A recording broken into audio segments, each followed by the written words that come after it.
بسم الله الرحمن الرحيم.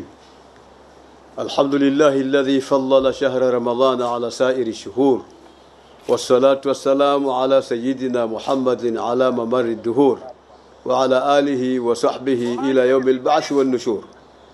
السلام عليكم ورحمة الله وبركاته. وعليكم السلام ورحمة الله وبركاته.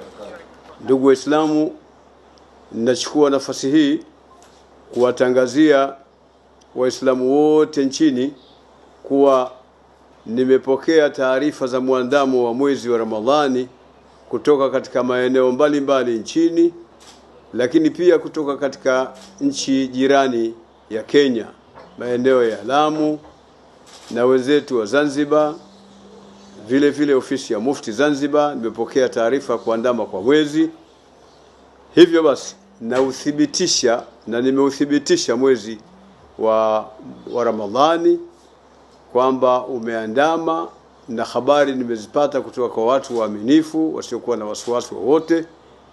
Hivyo basi kesho tarehe 19 insha Allahu Taala, mwezi huu wa pili mwaka 2026 itakuwa ni mwezi mosi Ramadhani, na watakia basi Waislamu wote nchini khairi ya funga ya mwezi wa Ramadhani mtukufu, na Mwenyezi Mungu atujalie taufiki ya kufunga kwa khairi na kwa baraka na kuweza kutimiza yote ndotakiwa kuyafanya katika mwezi wa Ramadhani.